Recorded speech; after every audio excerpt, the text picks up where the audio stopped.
Alors nous fêtons le centenaire de la brasserie cette année. C'est une histoire riche et passionnante et familiale. En 1922, mon arrière-grand-père arrive à la brasserie et permet de créer le début de cette histoire familiale assez incroyable et assez riche.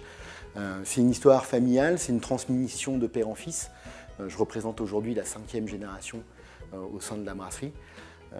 Et on a vécu différentes aventures. On a eu la chance de traverser la Seconde Guerre mondiale. On a été les premiers à mettre de la bière en bouteille champenoise à la fin de la Seconde Guerre mondiale.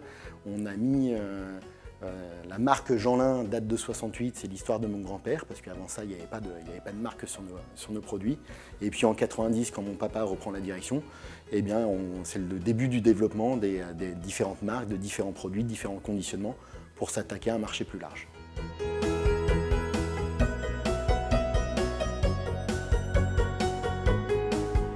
Le succès de la brasserie repose sur tout un tas de choses, de la chance évidemment, de la résilience parce que la bière n'a pas toujours été à la mode tout au long du siècle dernier, beaucoup de travail effectivement, des différentes générations, des équipes qui nous accompagnent depuis maintenant un siècle, et puis un savoir-faire particulier.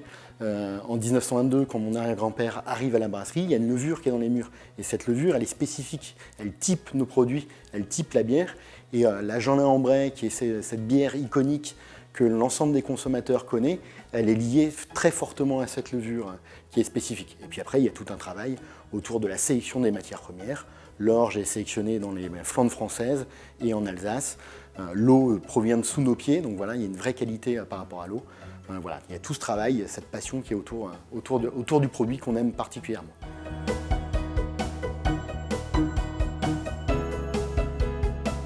La RSE est primordiale pour fêter le bicentenaire de la brasserie. On a fêté le centenaire cette année. Mon objectif, c'est d'aller vers le bicentenaire. Ce qui est important, c'est évidemment de s'intégrer dans un territoire. Nos bières portent le nom du village, donc on a une responsabilité territoriale et locale. Ça, c'est un premier point. Le deuxième point, c'est évidemment l'environnement. On fabrique de la bière avec des matières premières, avec de l'eau. Donc la sauvegarde de l'eau est hyper importante. On connaît le contexte actuel de sécheresse. On utilise aujourd'hui 5 litres d'eau pour faire 1 litre de bière. On a des objectifs très élevés de descendre à 3 litres d'eau pour faire 1 litre de bière d'ici 3 ans. Ça, c'est primordial. Et puis on essaye de faire la chasse au gaspillage, économiser de l'énergie, du gaz, de l'électricité, et d'impliquer chaque salarié dans une action RSE dans les prochaines années, c'est-à-dire qu'ils doivent porter un projet, soit sociétal, soit environnemental, soit avec une association autour de chez nous.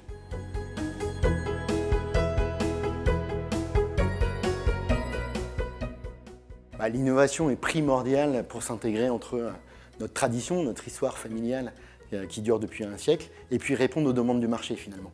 Le marché, on le voit, est en pleine ébullition, il y a une croissance incroyable du nombre de brasseries, du nombre de produits sur le marché, et nous, on doit répondre aux attentes des consommateurs.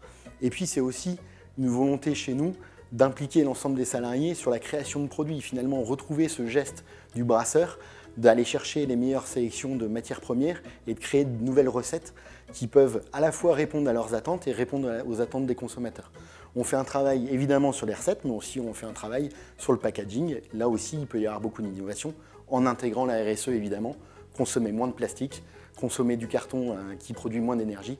Voilà ce que c'est l'innovation aujourd'hui à la brasserie du Vic.